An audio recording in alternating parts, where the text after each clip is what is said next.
Olá, tudo bem com você? Seja muito bem-vindo a mais um capítulo do Mundo Corporativo, que hoje vai falar sobre liderança e uma doença que parece que está atingindo alguns executivos mundo afora: a síndrome do impostor.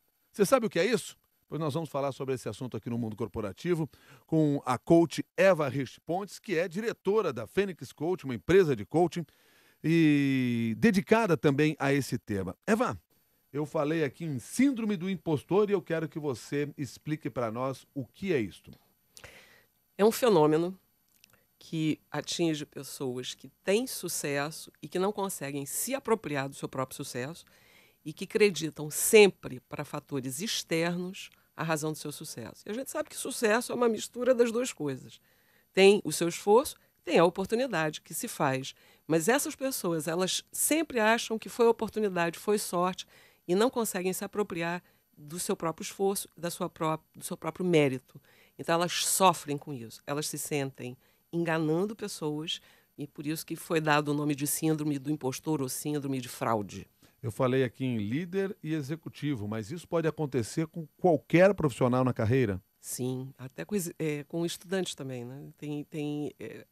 Como essa síndrome está ligada a um nível muito grande de exigência com si mesmo, muitos estudantes que têm, por uma série de questões, esse nível de exigência consigo próprio, já na adolescência, na escola ou na faculdade, vão manifestar essa síndrome. Tem Qual é a estudos. origem disso? Perfeccionismo. Numa só palavra, perfeccionismo.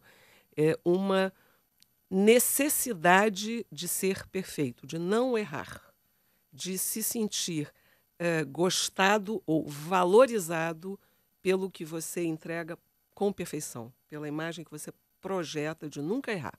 Mas isso não é resultado de uma cobrança que o próprio mundo corporativo faz de cada um dos seus profissionais, ou da própria sociedade faz dos seus profissionais? Você tem que ser perfeito, você não pode errar, você tem que dar resultados, alcançar todas as metas?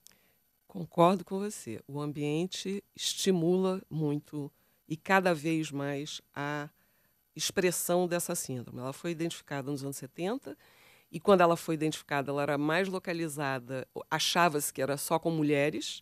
Hoje em dia a gente já sabe que é meio a meio, não tem uma questão de gênero, e que à medida em que nós vamos tendo mais pressão externa, cobrança e esse nível de exigência de perfeição que a sociedade nos impõe, sim, a gente vai se sentindo devendo cada vez mais. Quando nós falamos em síndrome aqui, isso nos remete à ideia de doença. Isso chega a ser uma doença? Ela não chega a ser uma doença, ela não é uma disfunção, ela não está classificada nos manuais psiquiátricos, mas ela é um conjunto de fatores que traz muito sofrimento psíquico, por isso que a gente chama de síndrome. Ela tem aí um conjunto de elementos e o fator que eu gosto de frisar é que ela causa sofrimento, e é um sofrimento desnecessário. Isso prejudica desempenho profissional? Pode desempenhar, porque a forma como a pessoa vai lidar com a síndrome, em geral, ela não compartilha com ninguém. Ela mantém esse sofrimento silencioso. Eu brinco que a gente não conta nem para terapeuta, que está achando que não é bom o suficiente para aquele desafio. Então, tem várias formas de lidar com isso. Uma das formas que a pessoa pode usar para internamente conseguir lidar com a síndrome é uma forma de se sabotar, postergando, chegando atrasado, enfim, criando elementos externos que podem justificar o fracasso. Então, se eu errar, se eu fracassar, a culpa não foi minha. A culpa foi de algum fator externo. Então, essa é uma das formas que a pessoa lida e, sim, pode depois, com o tempo, claro, afetar o desempenho. Outra é fazer demais. Esse perfeccionismo, essa vontade de estar sempre entregando, a pessoa vai fazendo mais e mais e mais e pode ficar exausta. E aí sim vai errar, porque faz tanto que se cansa. Agora, por que que não se compartilha esse tipo de sentimento, como você identificou? Milton, acho que você próprio trouxe uma questão. É, o mundo, principalmente o mundo corporativo, quer que a gente seja perfeito. Eu nunca entrei numa reunião em que eu tenha assistido as pessoas livremente compartilharem que não sabiam de algum tema. Parece que dizer não sei é uma coisa feia no mundo, é quase falta de educação Uhum. numa mesa de reuniões. Então, tem uma imagem que você espera que que se projete de você que não é compatível com você compartilhar isso. Então, você guarda para você mesmo. Você, por exemplo, uma coisa muito comum, onde é que ela costuma aparecer? Porque essa síndrome, ela pode ser algo permanente, ela pode ser temporário. Alguém numa transição de carreira pode nunca ter tido, mas aí ela começa a se manifestar. E é comum você ter essa insegurança, mas a gente fica feliz porque foi promovido, a pessoa só diz assim, estou muito feliz com esse desafio, mas não contra a contrapartida. Mas tem coisas que me preocupam, tem coisas que me causam medo. Ela não compartilha isso, porque é uma linguagem que não é aceita dentro do mundo corporativo. Quer dizer, o ambiente de trabalho não tem espaço para o sentimento de fraqueza? De jeito nenhum. De jeito nenhum. Não tem. É um ambiente que projeta, que quer que a gente seja super-homem. Mas mesmo diante de um cenário hoje em que nós falamos tanto do compartilhamento de conhecimento e do próprio compartilhamento de pensamento com um incentivo à abertura de discussões, líderes que dizem ouvir muito mais do que ouviam antes, compartilhar mais do que mandar fazer ou incentivar as pessoas a atuar. Mesmo nesse cenário, não se cria ambiente para que esse líder um dia diga aos seus comandados, olha, eu não sei como sair dessa encrenca que nós estamos, eu não me sinto capacitado para isso hoje ou nesse momento? Eles, em geral, não fazem. Isso é o que você acabou de falar, é o que a gente recomenda que faça, porque fica melhor para todo mundo. É o conceito da liderança autêntica, porque é aí que você se conecta com as outras pessoas verdadeiramente. Mas o ambiente não permite e as pessoas não se permitem fazer isso de uma maneira geral. Ainda não. Eu concordo com você, eu acho que a gente está numa fase de transição e espera-se que a gente passe a presenciar mais esse tipo de comportamento, mas não é o que eu vejo, não. Você agora há pouco disse que a síndrome do impostor foi identificada lá pela década de 70. Agora, quando você se deparou com esta síndrome e com este problema? Não, primeiro comigo mesma, na minha trajetória de executiva. Eu sou uma perfeccionista de carteirinha e eu sempre acreditei todos os sucessos, eu fui subindo na carreira, eu acreditava fatores externos. Por isso que eu brinco, eu já não conto isso nem para terapeuta, porque eu nunca compartilhei isso com ninguém, eu sofria silenciosamente. Depois de um tempo, quando eu comecei a trabalhar como coach, a primeira vez que isso me apareceu foi com um executivo, alto executivo, vice-presidente de uma empresa, já com muitos anos de sucesso, e que dizia para mim, lá pelo 5º ou 6º encontro, quando a confiança já está estabelecida, ele disse assim, olha, eu acho que eu não sou isso tudo que as pessoas falam, não, meu medo é que um dia me descubram. E aí eu comecei a pensar, eu digo, então não sou só eu, comecei a observar isso mais, comecei a ver com mais frequência, fui pesquisar e comecei a falar disso em sala de aula também, em treinamentos. E aí é que ficou evidente que as pessoas não falam, porque as pessoas olhavam para mim quando eu falava do tema, com uma cumplicidade, dizendo, eu sei do que você está falando. Vi, inclusive, gente chorando, quando assim, era um alívio ouvir aquilo, mas eles não compartilham um com o outro. Eu me deparei assim. Me permite voltar um pouquinho mais. Você falou que na sua carreira você se identificou dessa maneira. Isso. Qual era a sua carreira para a gente entender um pouquinho como é que foi a sua trajetória até chegar a coach? Eu comecei como secretária num grupo de navegação e fiz uma carreira, cheguei a várias posições executivas de diretoria e até membro de conselho de administração. Ou seja, você subiu para cargos de diretoria, para cargos de liderança. E passou naquele momento a identificar ou entender que você não estava capacitada para aquilo ou não era merecedora daquela ascensão? Eu não sabia o que era síndrome do impostor, nem eu era coach, então não tinha essa linguagem, nem, eu não identificava, eu sofria, é diferente. Eu sofria, eu dizia assim, eu não sou isso tudo que essas pessoas falam. Por que estão me promovendo aqui? Eu não vou dar conta. Qualquer hora vão descobrir que eu não tenho essa competência toda que eles estão achando que eu tenho. Tá. Em algum momento você descobriu isso, não? Descobriu isso De o que quê? você não tinha essa competência? Ou você descobriu que, na realidade, tudo aquilo era sinal da sua insegurança? Olha, eu errei, fiz vários erros, mas eu fiz mais acertos do que erros. Pois é, por que eu estou lhe perguntando isso? Porque eu imagino que muitos daqueles que estão aí nos acompanhando hoje, que estejam nas suas carreiras, cresceram nas suas carreiras, que possam passar por isso, ficam pensando, um dia vão me descobrir que eu sou uma fraude, já que a outra palavra que identifica essa síndrome é a síndrome da fraude. Isso. Agora, na realidade, é uma percepção só sua que nunca na carreira ninguém viu. E, aliás, talvez ninguém pense sobre isso. Pelo contrário, as pessoas olham para você e dizem, não, essa pessoa é extremamente merecedora daquilo. Ou seja, tire isso da sua cabeça. Isso, com todos os seus defeitos. A questão é que você fica querendo projetar essa imagem de perfeição, que não vai existir nunca. Então você pendula, ou você fica achando que você sabe tudo, precisa saber tudo, então você não sabe nada e vão descobrir. O oposto desse sentimento é o da prepotência? É, tem duas coisas, né? A prepotência pode ser uma pessoa que se recusa a receber feedback e se recusa a achar que precisa se desenvolver. Isso é muito comum, eu não sei se o nome é só prepotência, mas é muito comum. Pessoas também que acham que estão prontas para cargos e ainda não estão prontas, recebem feedback sistemático sobre competências que elas precisam desenvolver, não desenvolvem e depois, quando preteridas, na hora da promoção, ficam culpando os outros. Então, esse é o oposto, né? Essa cegueira. Pode ser prepotência. Agora, Milton, a prepotência também pode ser um sintoma da síndrome, porque quando a pessoa fica muito insegura, uma forma dela se proteger é projetando uma aura de conhecer tudo. É mesmo, quer dizer, isso acontece, a pessoa na realidade se protege, criando essa blindagem no seu entorno e aí passando a imagem da prepotência? Pode O acontecer. prepotente pode ser um inseguro? Pode. A prepotência pode ser um sinal de insegurança. O Chico Júnior, que está aqui no Twitter, manda aqui para você, Eva, a seguinte pergunta. Como o profissional descobre quando a síndrome não é de fato uma síndrome, mas tem lá seu fundo de verdade? Chico, converse com outras pessoas.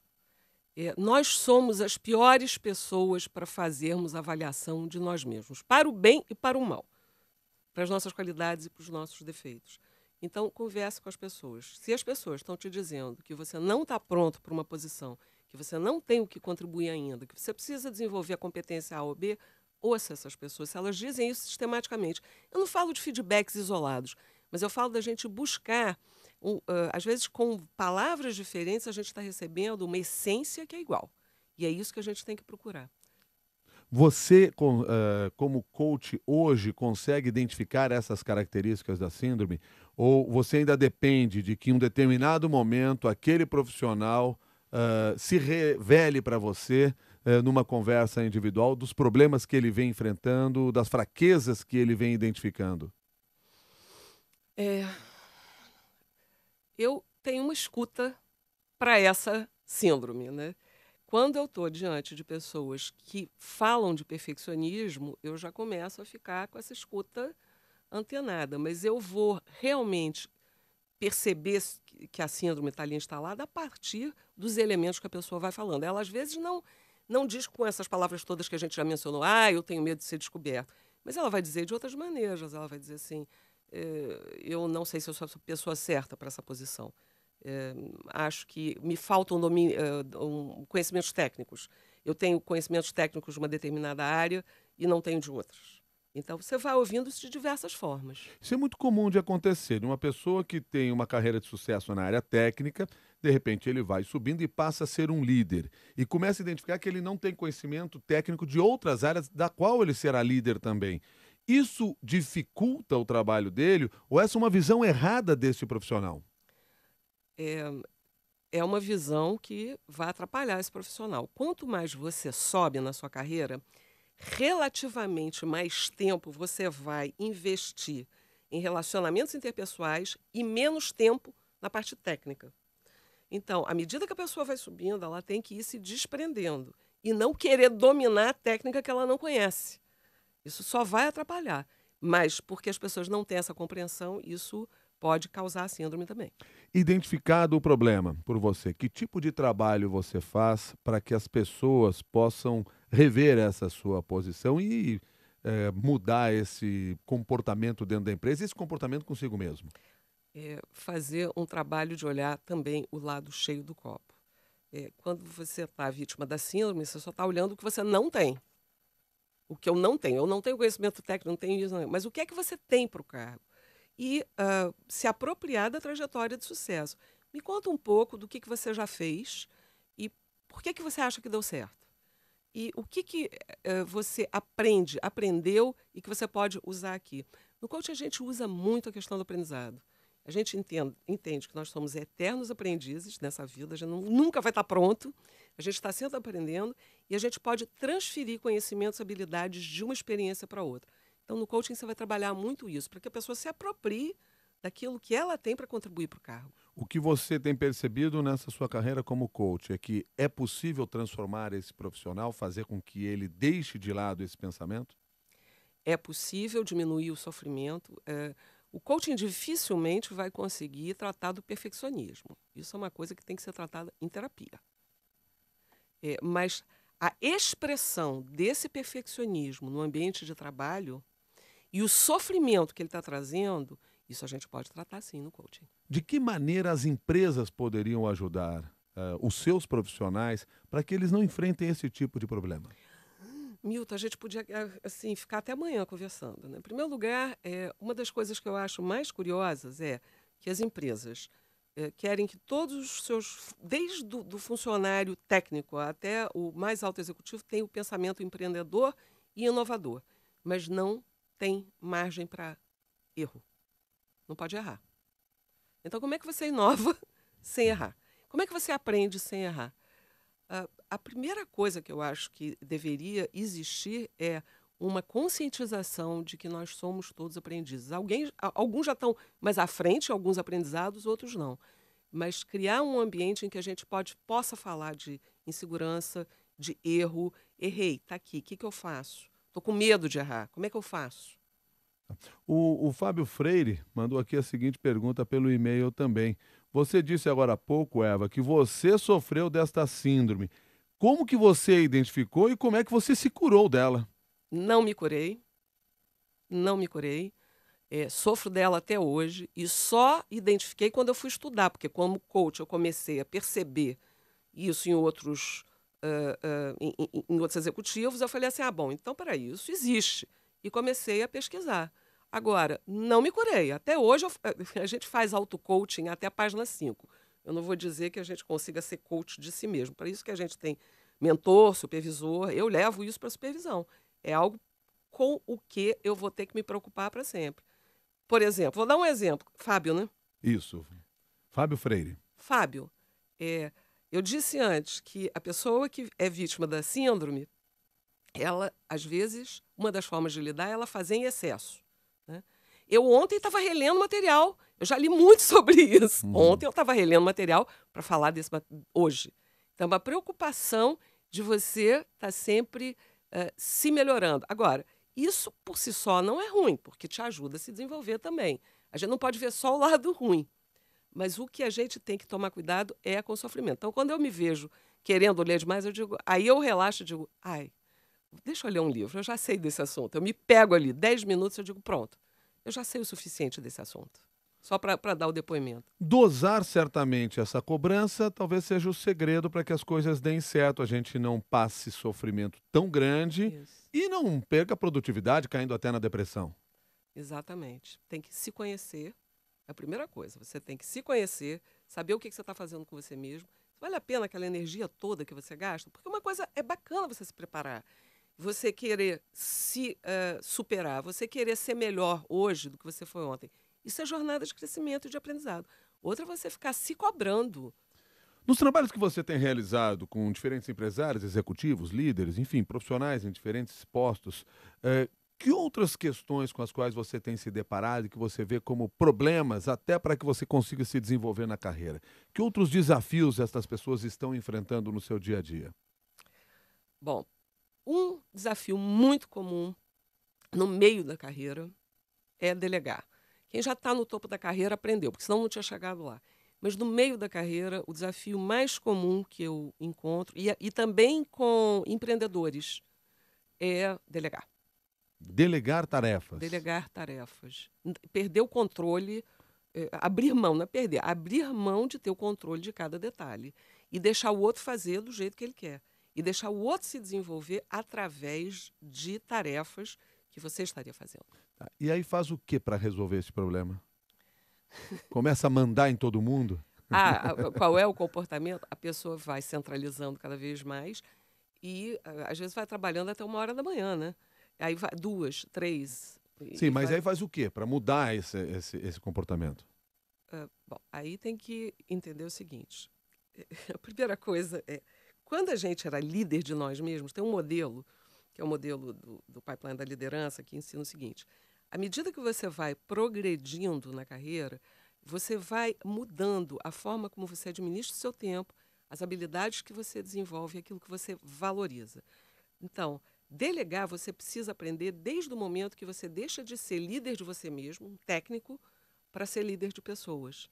Porque quando você é um técnico, você só tem que cumprir prazos e ter habilidades técnicas e valorizar a qualidade da entrega do seu trabalho. Do momento que você virou líder de pessoas, você tem que desenvolver essas pessoas. E a delegação é uma das formas de você desenvolver o outro. Então, entender isso e estender esse olhar para o desenvolvimento do outro é que é a chave. Nós estamos falando aqui sobre alguns desafios que nós enfrentamos na nossa carreira. Estamos falando no início aí da síndrome da fraude, ou da síndrome do impostor. Você se chamou a atenção para essa questão da delegação de tarefas. E há um outro ponto que nós já conversamos anteriormente, fora do ar, que você me chamou a atenção para o excesso de reuniões, que é uma coisa que tem atrapalhado a produtividade, inclusive nas empresas. Eu, por onde eu ando, eu vejo cada vez mais reunião. É reunião de reunião de reunião, reunião para planejar reunião. Reuniões improdutivas, reuniões de dias inteiros. Uma reunião não poderia durar mais do que 1 hora. E por que que isso acontece? O que que leva as empresas a agir dessa maneira? É uma insegurança das empresas, das corporações ou daqueles que fazem parte da corporação? Tem um autor francês que tem um estudo, o Yves Morieux, que ele diz o seguinte: quanto mais complexo fica o mundo, mais a gente cria complicação. Então, tem um estudo que a complexidade aumentou 6 vezes e a complicadez, se existisse essa palavra, o índice de complicação, aumentou 3 vezes mais. Então, essas reuniões são uma tentativa de lidar com um ambiente mais complexo, mas a gente está criando a complicação e não aprendendo a lidar com a complexidade. Com todas as facilidades de comunicação que nós temos hoje em dia, as pessoas ainda têm necessidade de estarem se encontrando a todo instante no meio corporativo? É, tem razões que justificam isso, nem todas justificam. Por exemplo, deixa eu começar, as que não justificam. Tem uma questão de status. Muitos executivos que eu atendo, às vezes em grupo, dizem: eu poderia dedicar mais tempo para a minha equipe, mas tem reuniões que, se eu mandar alguém da minha equipe para delegar e para desenvolver alguém da minha equipe, a pessoa que convidou da reunião vai ficar zangada. Ele quer que eu vá. Então, o executivo tem, às vezes, dificuldade de dizer que não vai a uma reunião para não magoar o outro. Mas aí é o outro que está comandando a agenda dele e é o outro que está comandando como ele vai desenvolver a equipe. Então, essa é uma das questões. Agora, para questões mais complexas, mais delicadas, a reunião pessoal, ela tem vantagens sobre a reunião virtual, sobre o telefonema, com Que tipo de certeza. vantagem?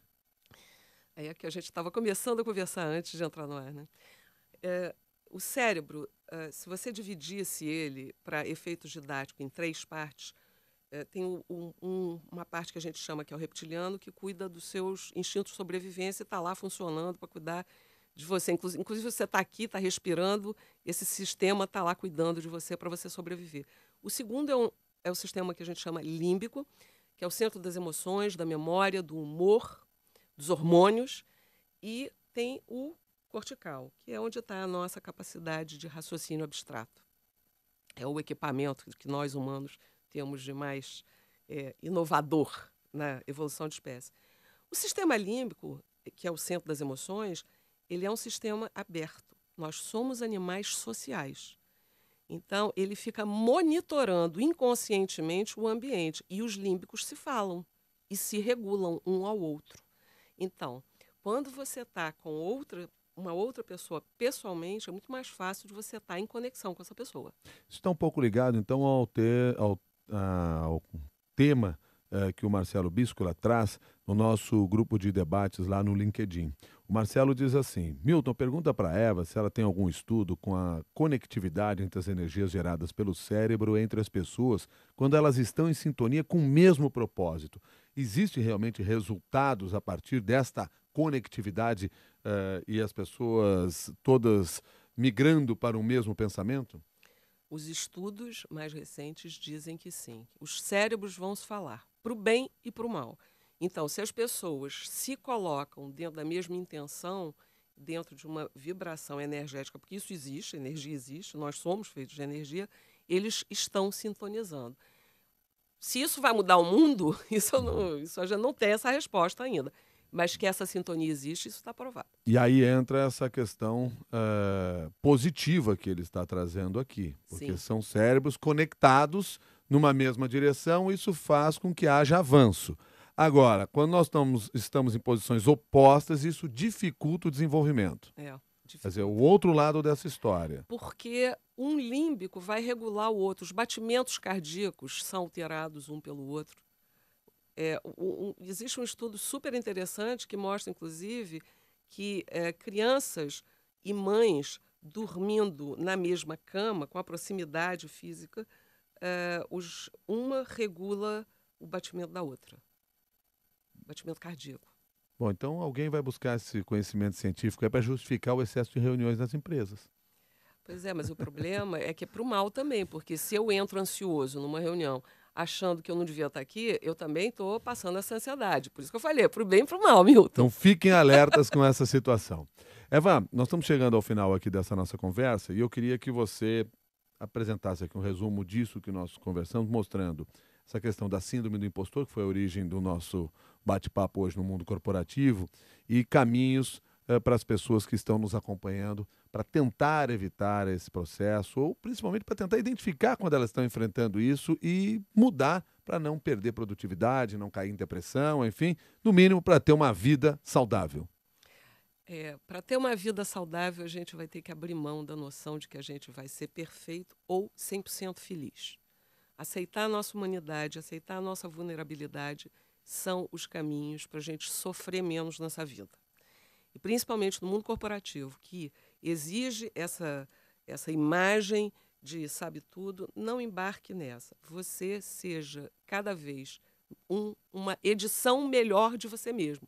Fale com os outros, busque saber onde você pode melhorar, entenda que isso é viagem de aprendizado mesmo, faz parte da experiência humana.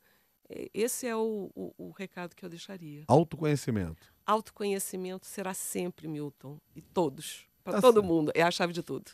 Eva, muito obrigado pela sua gentileza de conversar conosco, trazer um pouco desse seu conhecimento aqui sobre um tema que é tão importante e que mexe na vida das pessoas. Eu comecei falando aqui que mexe na vida dos líderes executivos, mas ficou muito claro no nosso bate-papo que mexe na vida de todos nós profissionais aí que estamos numa carreira. Muito obrigado e até uma nova oportunidade. Obrigada a você, Milton.